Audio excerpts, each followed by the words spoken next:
Pendant qu'un enseignant d'université charge de cours à 350 000 au Cameroun, en Côte d'Ivoire, il a 1 100 000. Ici au Cameroun, pendant qu'un enseignant qui est plec, je le dis peut-être sur le contrat de mon ami, ça ne dépasse pas 250 000, c'est 250 000, ce qui c'est même beaucoup. L'enseignant du secondaire en Côte d'Ivoire a 787 000. Le 250 000 que le plec va toucher, ou bien c'est combien, correspond au salaire de l'école primaire en Côte d'Ivoire. Est-ce que vous ne voyez pas que le problème est grave? Madame Amenga, lorsqu'on veut tuer un pays, on tue l'éducation. Et parce qu'on a tué l'éducation au Cameroun, voilà dans le résultat de toutes ces choses. Et la situation est beaucoup plus grave. C'est pourquoi je pense qu'il faut exorciser le Cameroun. Pas avec les prêtres camerounais, parce que les prêtres camerounais sont tellement dangereux. Pas avec les églises de réveil. Il faut aller plus loin, parce que la situation du Cameroun est extrêmement grave. Il est temps que les Camerounais prennent la mesure de la chose. Quand un pays semble pris dans les griffes d'entités sombres qui sapent son développement, des entités sombres qui s'acharnent à le maintenir dans la souffrance, il faut appeler un exorciste. Pour Max Wabo, militant du mouvement pour la renaissance du Cameroun, le MRC de Maurice Kamto, le Cameroun, autrefois promesse d'un avenir radieux, est aujourd'hui prise au piège d'un mal profond possédé par des démons invisibles mais bien réels, corruption, pauvreté et injustice. La nation tout entière suffoque et seule une purification en profondeur peut la sauver. Mais à qui revient la tâche de purifier cette nation? Tout un examen de conscience nationale. Au Cameroun, on vit avec 350 000 de salaire. Comment on fait ça? Comment on fait pour vivre avec 350 000 de salaire dans ce pays, le Cameroun? Je suis allé bien plus loin. J'ai dit, moi aujourd'hui, si on me demande de venir travailler même pour 1 million, j'ai dit, je ne pourrais pas travailler pour 1 million. Parce que je ne sais pas ce qu'on fait avec un salaire d'1 million dans le contexte camerounais. Tout simplement parce que vous aurez le million, mais c'est ce qu'on appelle en économie l'illusion monétaire. Ça veut dire que vous avez le million, ça vous paraît beaucoup, mais lorsque vous voyez les charges qui s'y ajoutent, les loyers et autres, et vous vous rendez compte que vous êtes frappé d'illusion monétaire. Du coup, si vous me dites à moi, venez travailler pour le million, je vais vous dire, je ne prends pas. Il y a longtemps, j'ai traversé cette grille de salaire. Pour résoudre ce problème, j'ai dû procéder autrement. Une illusion monétaire dans un océan de misère. Au Cameroun, les revenus des travailleurs, même ceux considérés comme confortables, fondent comme neige au soleil face aux réalités économiques. Comme un pacte maudit, l'argent reçu est aussitôt aspiré par les charges. Loyers exorbitants, factures d'électricité et d'eau, frais de santé et d'éducation. La monnaie agit désormais comme une chimère, sans véritable pouvoir d'achat. Tout pèse si lourd que même les revenus les plus honorables n'offrent aucune bouée de sauvetage. Dans ce climat d'inflation généralisée, les Camerounais vivent un enfer quotidien. Imaginez un esprit maléfique qui transforme vos efforts en poussière dès qu'il touche vos mains. Le Camerounais moyen se bat chaque jour dans une arène économique où l'issue est toujours fatale. Des factures qui s'empilent comme des montagnes infranchissables. Pendant ce temps, nos dirigeants s'enrichissent sur le dos d'un peuple affamé, comme si le sang de la nation était une source inépuisable à exploiter. En tout cas, c'est l'avis de certains experts. Voilà à quoi ressemble donc la vie économique ici au pays. Pour Max Wabo, exorciser le Cameroun, c'est d'abord libérer le peuple de cette illusion monétaire où la richesse semble réelle, mais se dissipe au contact de la réalité. Je suis triste parce qu'en fait, si on était dans un système où, avant d'aller à l'Assemblée nationale présenter un projet, on avait consulté ce peuple-là et que le député était porteur, ça aurait été quelque chose de bien. Mais vous croyez qu'on a interrogé les populations là et qui ont dit non, vraiment, allez nous chercher le problème de l'agora, allez nous chercher telle chose qui n'a rien à y voir avec le quotidien? Non. Donc ça ne peut pas être vrai, madame. La Constitution du 18 janvier 1996 exige que nos dirigeants déclarent leurs revenus. Mais qui parmi eux se conforme à cette obligation? Aucun. Et pourtant, ces mêmes dirigeants s'acharnent sur le peuple avec des lois punitives. Un Camerounais ordinaire, déjà écrasé par la pauvreté, doit remplir des déclarations fiscales ou risquer des sanctions. Ironie du sort, ce peuple, qui n'a souvent ni revenu ni emploi, est sommé de se justifier pendant que ceux au sommet du pouvoir vivent dans l'opacité la plus totale. Ce qui est encore plus énervant, c'est que depuis 42 ans, les gens qui sont 1000 fois plus riches que les pauvres qu'on veut taxer aujourd'hui n'ont jamais payé un franc sur leur richesse illicitement et illégalement acquise. Pourtant, dans leur cas, la Constitution et d'autres lois sont claires quant à la déclaration des biens. Depuis là, les gens qui sortent aujourd'hui les yeux rouges sur les maigres revenus des pauvres Camerounais n'ont jamais vu ces fonctionnaires, ministres, directeurs généraux, quasi-milliardaires qui doivent déclarer leurs revenus. Depuis 42 ans, ils ne les voient pas. C'est en 2024, lorsqu'on a déjà presque vidé les caisses de l'État, qu'on se souvient qu'on peut aussi prendre de l'argent auprès des chômeurs. On s'empresse d'appliquer la loi. Le ministère des Finances sort même des ultimatums. Il envoie même des sommations aux gens. Il dit qu'il leur donne encore 9 jours pour se conformer. Il les accule avec même un site internet qui ne fonctionne pas normalement. Il presse les gens. Les Camerounais parlent de plus en plus seuls en route à cause de ce nouvel impôt. Or, c'est depuis plus de 28 ans que la Constitution dit que le président de la République, le premier ministre, les membres du gouvernement est assimilé, le président et les membres du bureau de l'Assemblée nationale, le président et les membres du bureau du Sénat, les députés, les sénateurs, tout détenteur d'un mandat électif, les secrétaires généraux des ministères est assimilé, les directeurs des administrations centrales, les directeurs généraux des entreprises publiques et parapubliques, les magistrats, les personnels des administrations chargés de l'assiette, du recouvrement et du maniement des recettes publiques, tout gestionnaire de crédits et des biens publics doivent déclarer leurs biens. Tandis que les citoyens ordinaires, écrasés par la pauvreté, doivent rendre des comptes au fisc sous peine de sanction, les hauts responsables jouissent d'une totale impunité. C'est comme si les véritables sorciers étaient ceux-là même qui dictent leurs règles du jeu. Pour Aristide Mono, exorciser le Cameroun, c'est contraindre ses élites à obéir à leurs propres lois, à révéler leurs richesses occultes et à mettre fin à cette hypocrisie institutionnalisée. Ces gens qui acculent les pauvres aujourd'hui n'ont jamais acculé qui que ce soit pour que l'article 66 de la Constitution soit appliqué. Ça fait également plus de 18 ans que la loi relative à la déclaration des biens et avoirs a été votée. Mais depuis là, on n'a jamais entendu quelqu'un donner des ultimatums ou donner les 9 jours aux concernés. Mais il a suffi qu'on vote que les populations doivent désormais déclarer leurs revenus pour que les menaces, les ultimatums et le harcèlement commencent à pleuvoir. Les populations seraient alors les moins chers, tandis que ceux de qui on attend les déclarations de biens depuis 28 ans, 18 ans aujourd'hui sont bien ménagés. Autrement dit, on laisse les potentiels pilleurs des caisses de l'État qui ont plus que quelque chose à déclarer pour venir plutôt harceler ceux qui en principe n'ont rien à déclarer.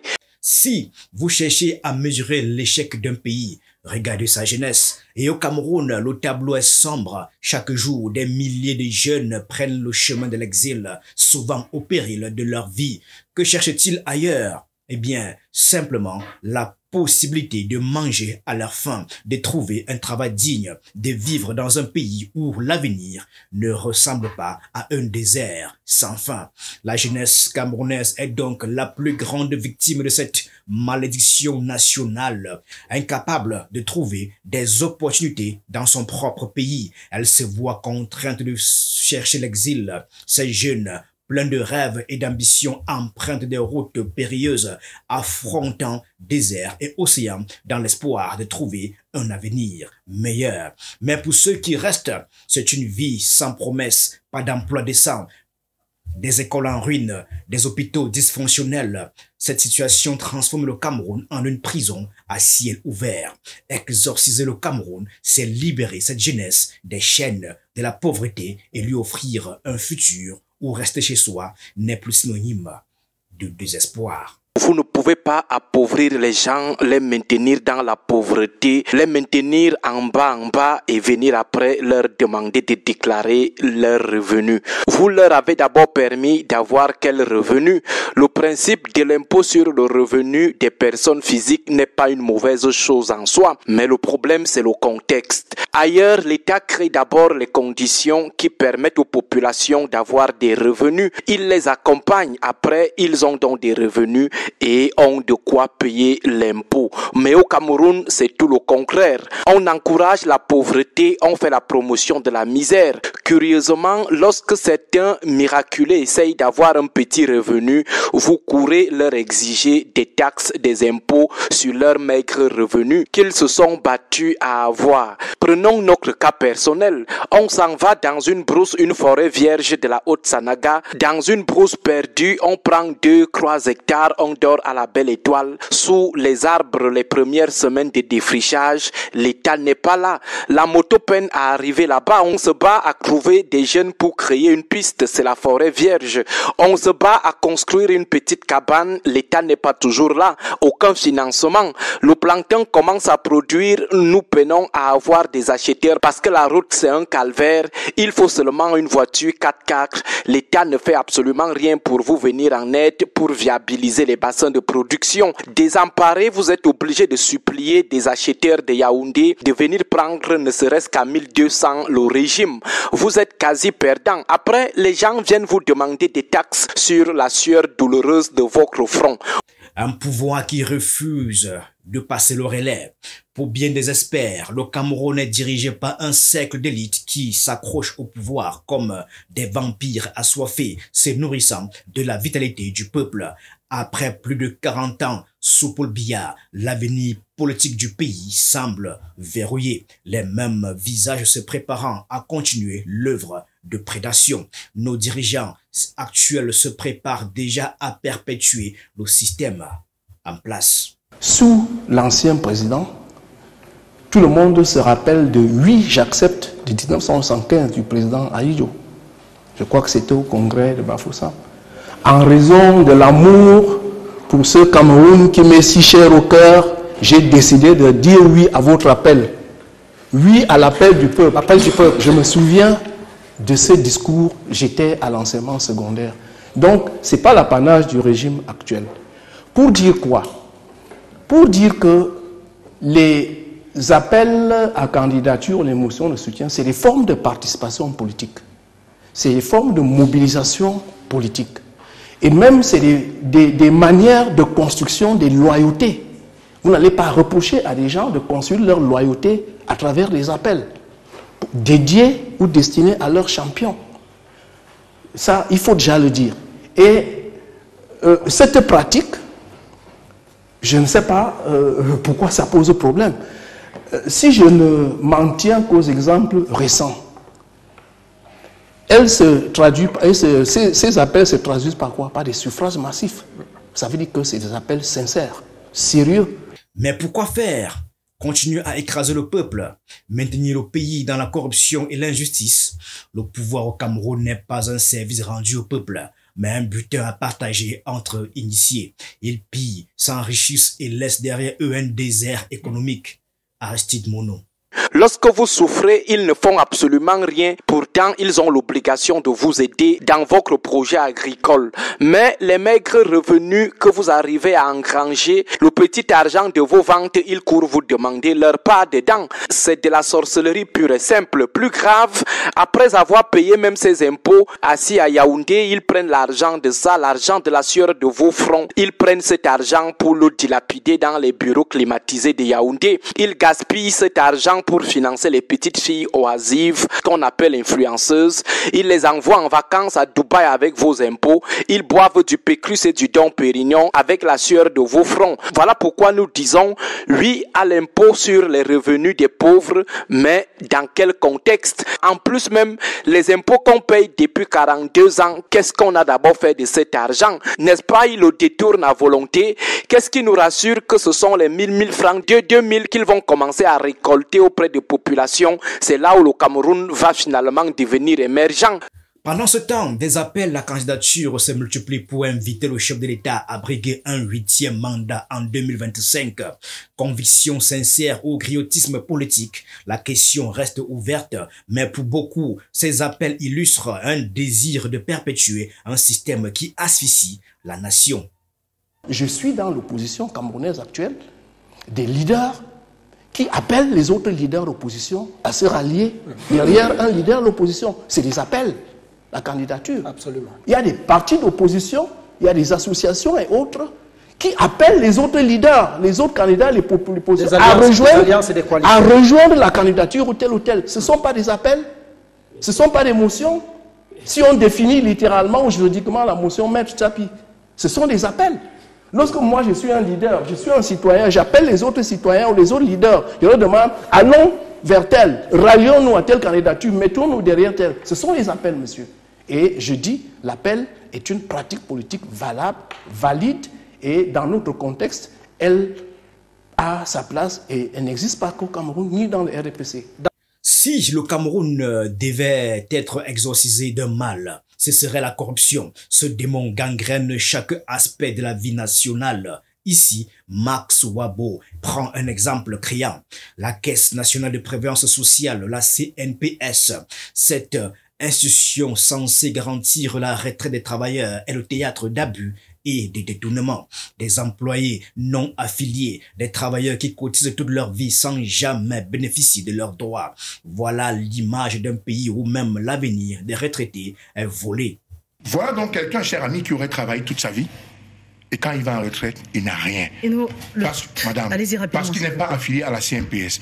Pire encore, lorsque les agents de la CNPS viennent pour déclencher un contrôle, je préfère être poli, comme dit mon ami Emmanuel, comme tout s'arrange. Et qui paye dans le prix, c'est justement le travailleur. Vous sortez de chez vous un matin à 6 h du matin pour vous rendre au travail. Vous faites un accident en route.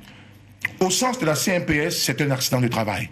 Chemin aller-retour pour le travail. Dans les heures, au sens de la PNPS, c'est un accident de travail. Mais comme vous n'êtes pas affilié à la CNPS, qui vous prendra en charge? Vous êtes en congé de maternité.